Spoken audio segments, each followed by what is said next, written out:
2 ದಿನಗಳಿಂದ ಜಮೀರ್ ಅಹಮದ್ ಮನೆ, guest house, travels ಹೀಗೆ ಅಲ್ಲಿ ಇಲ್ಲಿ ಎಂದು ಎಲ್ಲ ಕಡೆ ಇಡಿ ತಲಾಶ್ ನಡೆಸಿತ್ತು. ಹೀಗಿರುವಾಗ ಈ ಸಂಬಂಧ ಇದೀಗ ಡಿ ಬಾಸ್ ಹೆಸರು ಕೂಡ ಕೇಳಿ ಬರ್ತಿದೆ.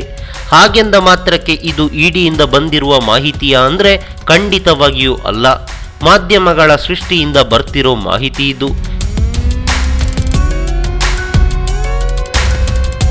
ಎಸ್, ಕನ್ನಡದ ಕಟ್ಟ ಕಡೆಯ ಸುದ್ದಿ ವಾಹಿನಿಯೊಂದು ಡಿ ಬಾಸ್ನ ಹೆಸರೇಳದೆ ಟಕ್ಕರ್ ಕೊಡಲು ಹೊರಟಿದೆ.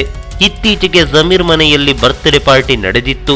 ಇದಕ್ಕೆ ಕನ್ನಡದ ಸ್ಟಾರ್ ನಟರೊಬ್ಬರು ಬಂದಿದ್ರು, ರಾತ್ರಿಯಲ್ಲೇ ಉಳಿದುಕೊಂಡಿದ್ರು. ಇವೆಲ್ಲ CCTVಯಲ್ಲಿ ರೆಕಾರ್ಡ್ ಆಗಿದ್ದು ಇದನ್ನು ಇಡಿ ಪರಿಶೀಲಿಸಿದೆ. ಇದೀಗ ಆ ಸ್ಟಾರ್ ನಟನಿಗೆ ನಡುಕ ಶುರುವಾಗಿದೆ. ಹಾಗೆ ಹೀಗೆ ಎಂದು ಕಪೋಕಲ್ಪಿತ ಸುದ್ದಿ ಬಿತ್ತರಿಸಿದೆ. ಎಲ್ಲ ಸರಿ, ಡಿ ಬಾಸ್ನ ಹೆಸರೇಳದೆ ಸ್ಟಾರ್ ನಟನಿಗೆ ನಡುಕ ಶುರುವಾಗಿದೆ ಅಂತ ಹೇಳ್ತಿದ್ದೀರಲ್ವಾ? ನೀವೇನಾದ್ರೂ ಡಿ ಬಾಸ್ ನಡುಕ್ತಾ ಇರೋದನ್ನು ನೋಡಿದ್ರಾ?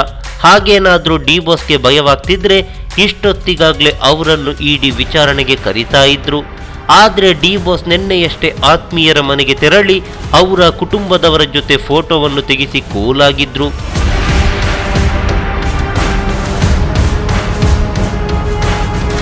ಇನ್ನು ಪಾರ್ಟಿಯಲ್ಲಿ ಕೇವಲ ಡಿ ಬಾಸ್ ಮಾತ್ರ ಕಂಡಿದ್ದ. ಅಷ್ಟೊಂದು ಮಂದಿ ಇದ್ದಾರಲ್ವಾ, ಅವರಿಗೆ ನಡುಕ ಶುರುವಾಗಿಲ್ವಾ?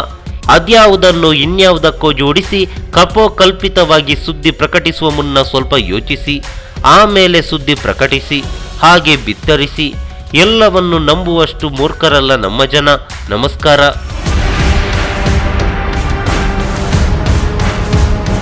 ಈ ಮಾಹಿತಿ ನಿಮಗೆ ಇಷ್ಟವಾಗಿದ್ದರೆ ಲೈಕ್ ಮಾಡಿ, ಶೇರ್ ಮಾಡಿ, ಹಾಗೆ ನಮ್ಮ ಕೋಸ್ಟಲ್ ಕನ್ನಡ ಯೂಟ್ಯೂಬ್ ಚಾನಲ್ಗೆ ಸಬ್ಸ್ಕ್ರೈಬ್ ಮಾಡಿ.